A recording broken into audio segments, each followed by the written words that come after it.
Hello. Thank you for joining our trauma-informed care training today. My name is Sam Olson, and joining me is Mel Davis Campbell.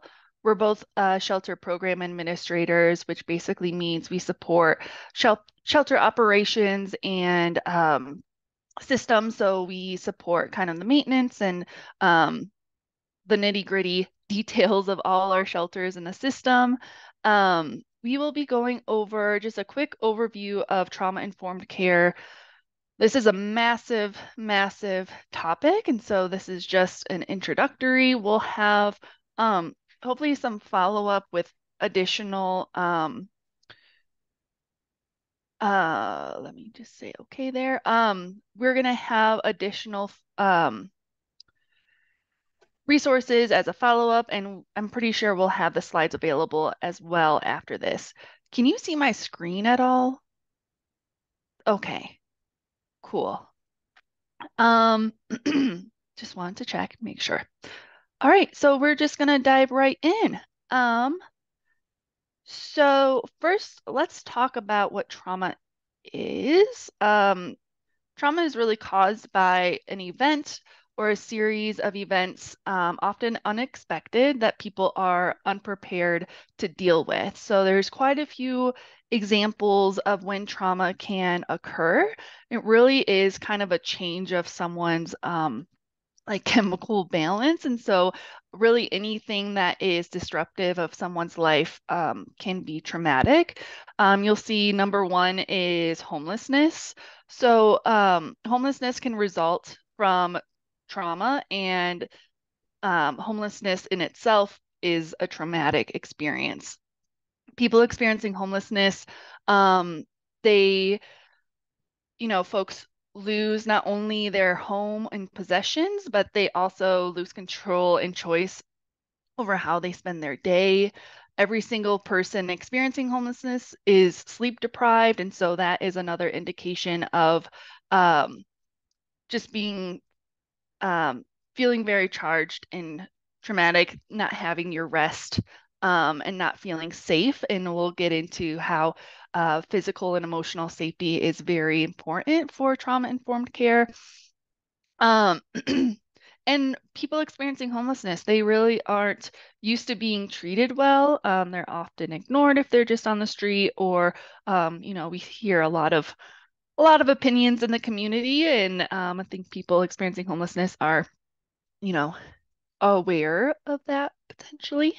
Um, and so folks are also coming from unsafe situations. So they may be experiencing homelessness because of abuse or domestic violence, or, we often hear like house fires. And, with this list of examples, a lot of that can lead to homelessness. So, coming back to feeling unsafe, having lost a lot, and then being homeless.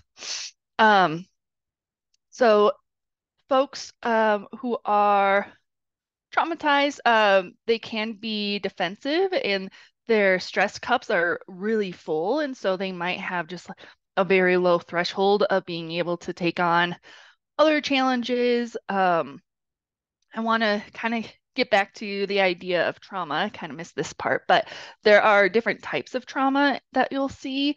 So, trauma in general is an intense stress that overwhelms our biological, psychological, and social capacity, resulting in an existence dominated by the trauma. Um, there's passive trauma. So that's a little bit more where where the trauma is continuously overwhelming. And that is due to a lack of support needed to regain control. So if you're in a situation and you don't have control, and it's just kind of like eating at you, we kind of hear about the saying like, dying by 1,000 cuts or something. So that something that is prolonged can really wear someone down, and that would be more passive trauma. There's complex trauma, which is repeated systematic trauma that occurs over time. And so that is kind of a whole nother thing. There's a ton of books and research around complex trauma and complex PTSD um, that we won't really get into today. Okay, so this is a really great visual of really anyone in your life. So we all can see each other, for face value, but really behind this, under the surface, is this massive, pile up, this huge iceberg of our past experiences. I've seen this around like, your identity. So you might be, you know, look like you have it all together, but really under the surface, we all have these past experiences and potentially traumatic events that um, are really under the surface, can't really see. Takes a little while to maybe get to know someone to then be able to understand that trauma and that coming up to surface. So really great visual about what it's like and meeting people you never really know what their past experiences are.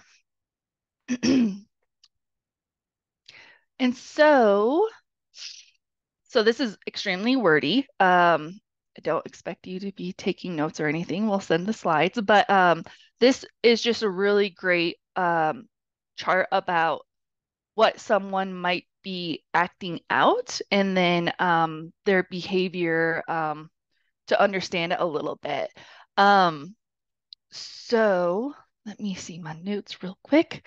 Um, so it's really helpful to remember that many people, they're not just being a jerk. Their behavior or reaction to something could probably be rooted in something traumatic for them.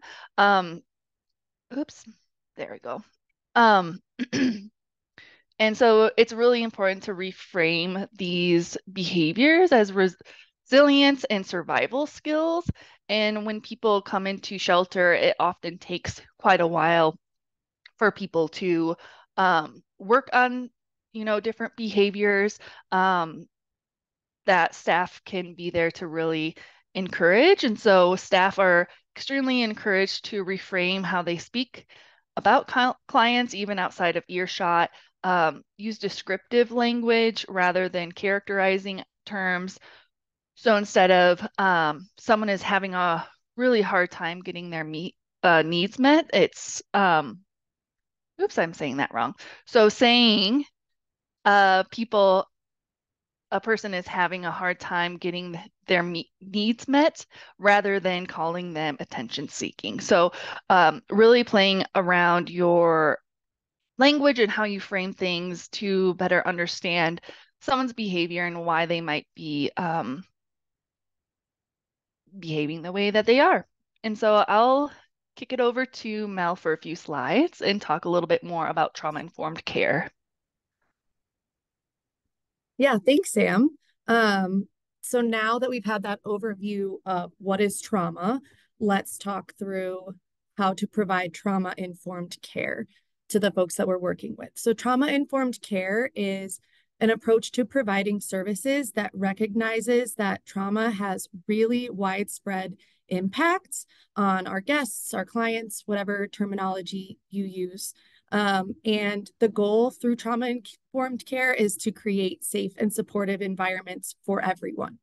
So some of the key principles that we'll cover today are how to foster physical and emotional safety, building trust by providing transparency and consistency, empowerment and choice, cultural responsiveness, using a strengths-based approach in case management, building community, and then stressing the importance of robust training and awareness for staff. Next slide. So one of the most important things to keep in mind when working with people who are experiencing trauma is how important it is to foster physical and emotional safety. Traumatic experiences violate a person's fundamental belief that the world is a safe place and that people can be trusted. So we need to create safe and supportive welcoming, respectful environments in any service setting that we're working in. So, first, touching on physical safety and this idea of trauma informed design. When we're thinking through our physical spaces that we're working in, first and foremost, we want to make sure that that our properties are safe and secure. So, some examples to be aware of are ensuring that you have unobstructed sight lines. In terms of entries and exits, making sure that those doors are secure, but also that they're clearly marked which doors you want folks to use versus not use. In terms of if you have like a front desk or a reception area, making sure that the folks that sit there are friendly, that they're trained, and they can greet folks as well as respond to questions or emergencies. In terms of signage, you want to have simple and clear signage all over your space in English, Spanish, and any other language that your clients frequently use. Um, this is so important. For example, like I am in a great stable situation in life and I still get so much anxiety when I go to a new place and I don't know where I'm going or who I'm supposed to talk to. So just really thinking through the importance of how you're directing folks around your space, it goes a really long way. We want to give folks as many opportunities as possible for privacy, so providing personal space as much as possible. And then in terms of trauma-informed design, we've put a link here in the slide to a cool website that explains it more in terms of how to use trauma-informed designs in service settings, homeless service settings. But when we're talking about trauma-informed design, we want to consider things like lighting. So having soft lighting or natural lighting is best. Consider the layouts of how you're setting up your common areas, making sure there's plenty of open space, using soft, calming colors, and then considering aesthetics, like beautifying the space. For example, adding plants or things like that to make it a lovely space to be in. In terms of emotional safety, we want to validate people's emotions. We want to actively listen without judgment. A lot of folks just appreciate having a space to vent. So making sure that folks know that you are listening to them and avoiding judgment. Treating people with dignity and respect, communicating boundaries, and then sticking to them. We'll get more into boundaries here in a moment.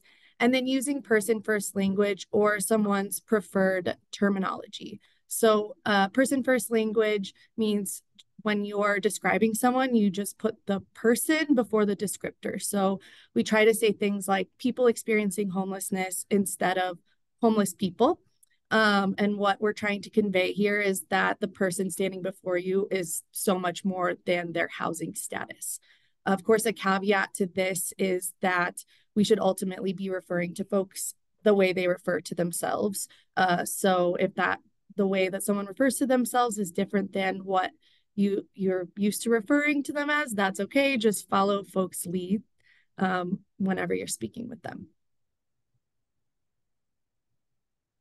So some more on boundaries here.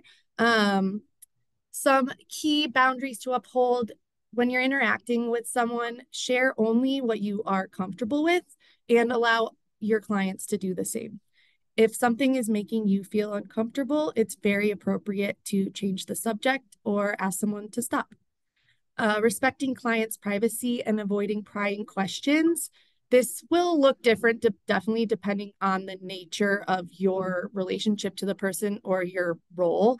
Certainly, if you're doing case management or some type of counseling, you're definitely going to dive deeper into more personal and difficult topics, and that's fine.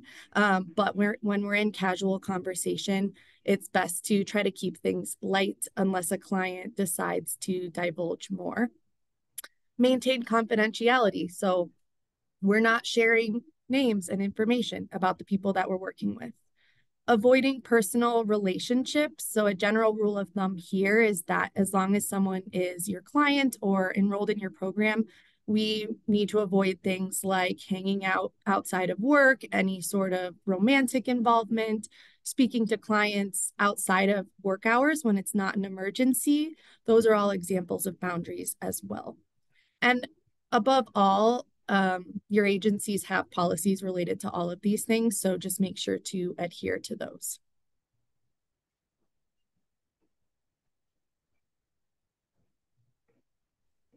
All right, so we'll to continue the different principles of trauma-informed care. So trustworthiness and transparency is extremely important. Trust is built through transparently communicating expectations, and what's really key is demonstrating a consistent response around those expectations. So if one staff member is saying something else, it's really important that other staff members are speaking of similar responses. So when you're communicating with folks around expectations, um, really key during intake is to really take your time to review expectations so people know what they are expected to do when they enter into a new space. They may have a lot of questions, and so really taking the time to answer any questions or concerns that they have. Another good best practice would be to provide copies of expectations so people have that to refer back to if they so desire. And as Mel mentioned, with different signage, it could be also extremely helpful to have expectations posted throughout the site to remind people of different rules and similarly to like trying to just be consistent with what is expected of folks. Um, and also, as Mel said, offering expectations in multiple languages, depending on who is at your site and what language they speak. And it's really important that for everyone that comes through your doors, that they have the um, consistent experience of the intake and following through all the expectations of the shelter site.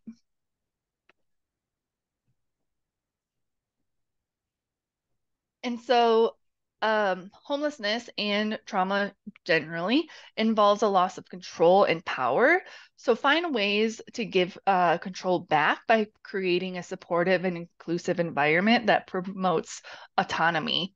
So, trauma survivors often enter service settings with past experiences, as we saw in the iceberg image, um, that include being mistreated, ignored, and silenced. And so empowerment is the process of becoming stronger and more confident, especially in controlling one's life and claiming one's rights. Um, so these are a few examples of ways to do that. Mostly just hear people out and make sure that folks are have choice and have that time to contemplate their choices and choose on their own. We'll talk a little bit more about this in the motivational interviewing training if you are available for that later today.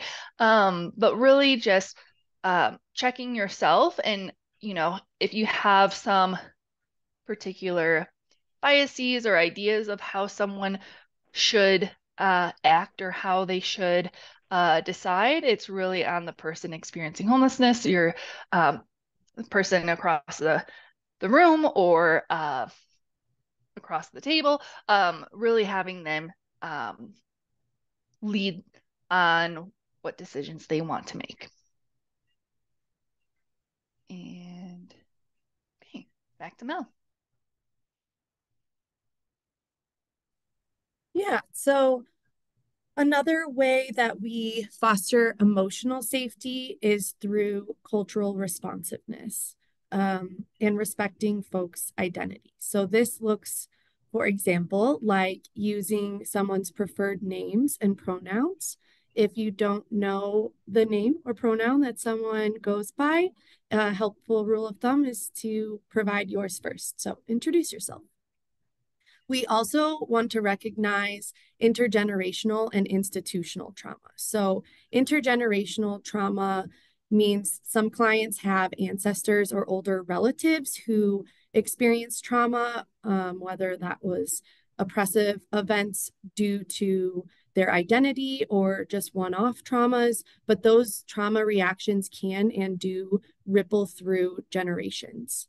Institutional trauma means that we have a lot of folks who have been mistreated or have had bad experiences with institutions, whether that's homeless services, shelter, jail or prison, any institution. And those bad experiences are going to color their current perceptions. And both of these types of trauma are particularly salient for Black, Indigenous, and other people of color. For that reason, it is highly important to employ staff from diverse backgrounds and experiences.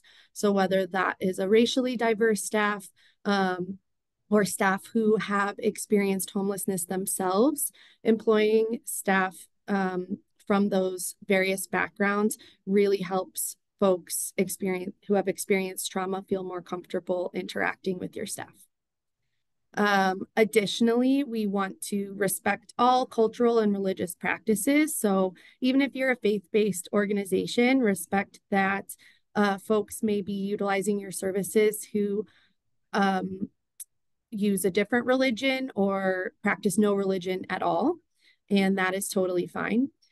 It is great to check in on important cultural considerations at intake and during case management. So you can ask what type of holidays people celebrate, if they practice a certain religion, ask about family histories, things like that. That can help people feel really respected in your program as well. We want to make sure that we're highlighting diverse cultural events, holidays, and traditions. And then also, if we're offering hygiene items at your place of work, be sure to include Black and African American hair products in the selection. I wanted to highlight this because this is something that gets overlooked all the time, and providing these items conveys a message to the folks that use them that they're considered and cared for. Slide. Cool. Building community. This is another way to foster emotional safety and support for folks. So we want to create opportunities to build community. And this can be accomplished through community events, things like having group meals, maybe providing your guests an opportunity to prepare meals themselves rather than just eating the meals that Hi, are prepared what's your PIN number? 22. every night. Hosting things like game nights or movie nights really bring folks together. Having resident-led committees, so establishing committees or councils where residents can actively participate in decision-making processes and express their opinions regarding your agency. And you can encourage residents to take on various roles in these events or managing different aspects of your programming. And one example of this that I have seen in the past at an agency that I used to work with was a guest advisory board. So we had an offshoot of our board of directors that was comprised of current or former guests within our shelter program. And also, you can host workshops where clients can share their skills and talents with one another. You can do projects like a community garden, art projects like painting murals or other beautification projects, but just creating spaces for folks to collaborate on maintaining those. Wow, my lights just turned off. Sorry about that. That was fun. Maintaining those spaces, it kind of creates ownership and pride over those common areas. Having peer support programs or mentor relationships. This is one of the key things that can help folks recovering from trauma.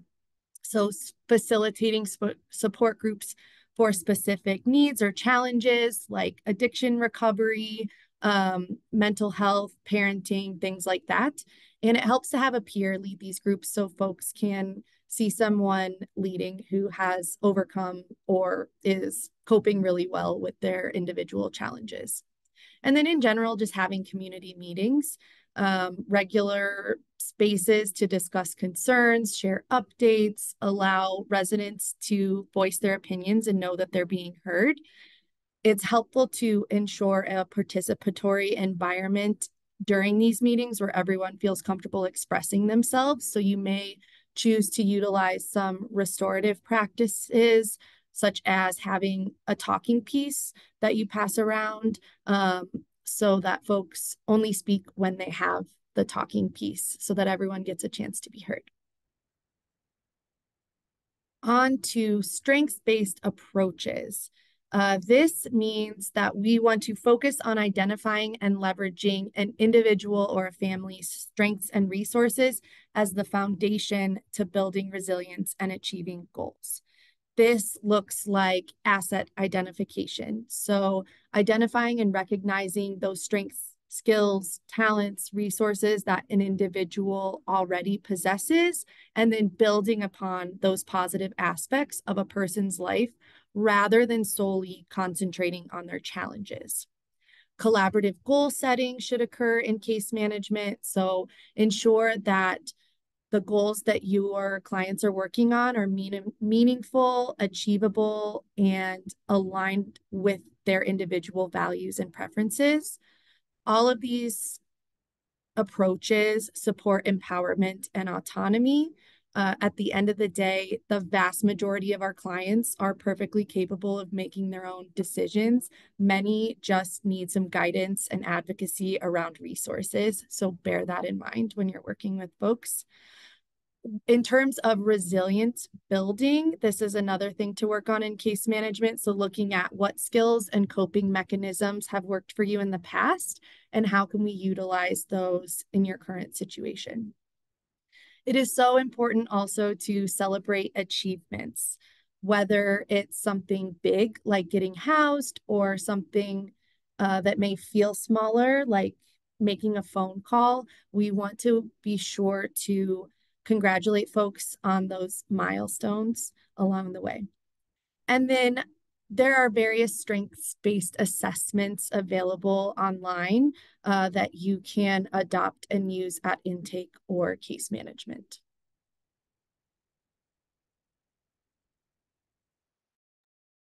Great. Thanks, Mel. So as we close, what does this mean for staff? So, it's really important that staff are highly trained in supporting people experiencing and recovering from trauma. There are a lot of resources out there, a lot of books, and I've listed a few books in the next slide that are highly recommended. Um, there are again, a lot of trainings. There's a lot of overlap with de-escalation, first aid, especially mental health first aid, harm reduction, motivational interviewing. Similarly, a lot of these topics are very intertwined and really help one another. So, feeling well prepared in all these situations or different topics can be very helpful. Something that we did not get into too much in this training is your own self-care and understanding vicarious trauma. So vicarious trauma, or like, forget if it's like secondhand trauma or something, where even working with people and seeing trauma work through other folks, that is can also be traumatic for the person helping. And so self-care as a staff person in shelter is really important. So whether that is, exercise, taking a nice long bath, good walks, breathing and meditation, whatever you do to care for yourself, it's really important to maintain that and really take care of yourselves. We often talk about like on airplanes, you're supposed to put on the mask for yourself before you help others. So if you are just having a really difficult time, make sure you're taking care of yourself. You can't really support others if your cup is too full for yourself. And so, really taking care of yourself can help so much in then helping people experiencing and recovering from trauma. So as I mentioned, we have a few lists of books, and there's a good amount of resources online that we can follow up with. I won't go through all of these, but these are pretty good. I have these all on my uh, bookshelf in the back that I still need to work through, but just there's just a lot out there to better understand trauma and recovering from trauma too. That is helpful to understand other people's trauma and probably just trauma for yourself as well. Um, but I think that is all we have. So we can open it up. I'll stop sharing and I can see what questions anyone might have at this time. Really quick, hi guys, this is Maddie. Mel, you mentioned there are some assessments available for our residents online. If you could possibly share a link or something, that would be amazing. Thank you. No problem. Thanks for asking. Thank you.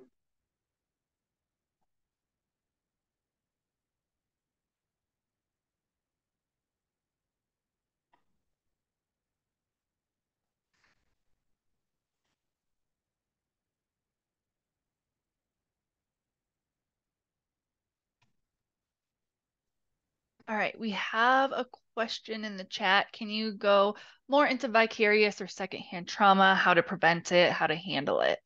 Um, yeah, and Mel maybe can jump in a little bit too. She has more shelter experience than I do, but as I mentioned, being around really tough situations, um, as I mentioned about the different types of trauma, there is passive trauma. So something that might not specifically happen to you, it can be as minor as, you know, seeing someone in distress for days on end. It can be, not having the resources to provide people. It's just all these things that make this job extremely difficult that can really weigh on people. And so, to prevent it, is self-care and really relying on each other, as staff members. So, if you are having a hard time dealing with a situation, talking with your supervisor, talking with your teammates, if you are really, regardless of your role in a shelter setting, hopefully you have like team meetings and check-ins with your coworkers that you can kind of check in with one another and make sure that you all are doing okay. It's really tough work, especially with the speed that we have built these shelters, and our system is just growing and growing, and our resources to house people or to connect people to other um, resources for mental health or addiction, they are not growing as fast as us creating shelters. And so it is, it can be difficult to understand and navigate that. Another type of trauma that we mentioned is the complex trauma. And that's like when you notice that our systems are failing us, back to, the lack of resources. And so it's just things to keep an eye on, not to totally freak you out in this work, but it is common to understand kind of what's missing in the system, what isn't serving folks, that can weigh on you if you care about this work, which you're here in this training, so I think you do care. Um, it can be heavy. So just taking care of yourself, sharing what you're feeling with your supervisor and staff. Mel, I don't know if you have anything else to really add, but it is, yeah, it sounds phony to just say like self-care, but it really does go a long ways, making sure that you have time off to um and stuff outside of work also helps a lot. Does that help, Matt? Do you have anything specific? Okay.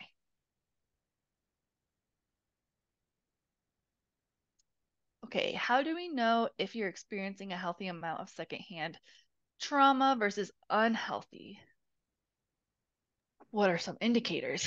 That's I a can really good question. Yeah, go I for can it, Mel. try to talk through this one a little bit. It's sort of a Sure. non-answer because it's going to look different for everyone.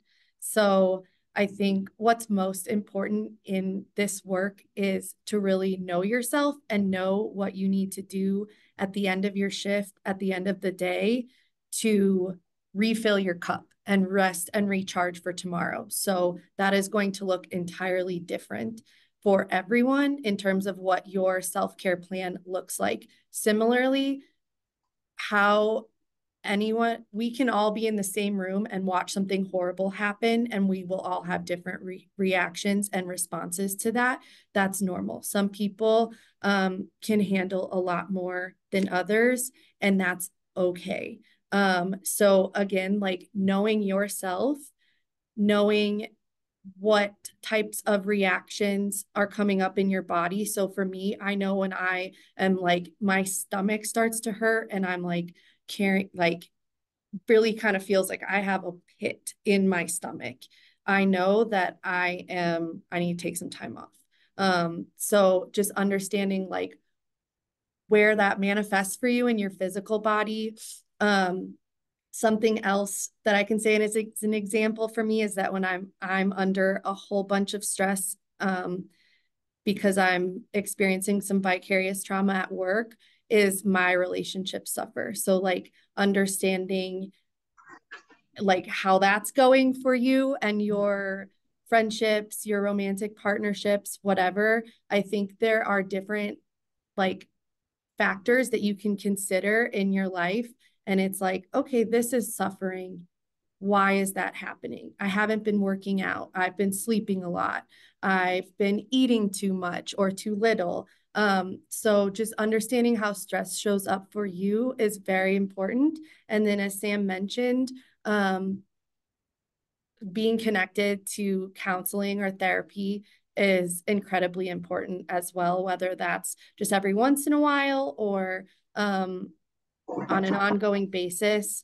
I think everyone needs therapy. So I'm a huge proponent of that as a way to learn coping skills as well, and maybe help you uncover if you're not doing well, what might be behind that.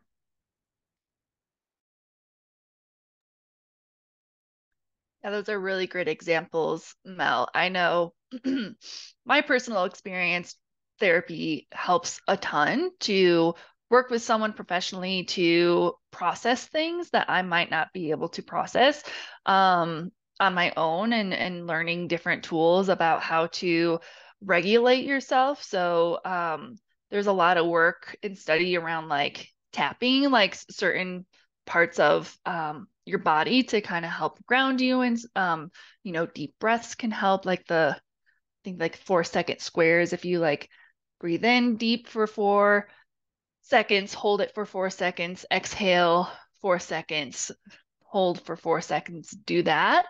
That can help if, if you're at work and feeling charged to, focus on your breathing. I will say too, no matter what, if it was a good day or a bad day, walking my dog after work and making that a priority um, really helps to get some air, to move around a little bit. And just being with an animal helps me so much. So, you know, I really like what Mel said too about seeing how you are in your relationships. And so, um, oftentimes when things go south at work, could also go south at home. So, indicating like, okay, maybe I need a break or maybe I need to adjust something so then I can take care of myself and my family. Any other questions?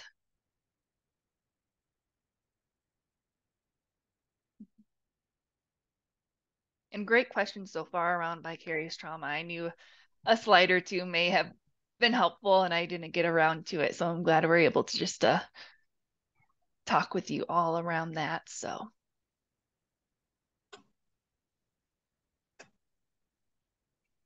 Thank you so much, Sam.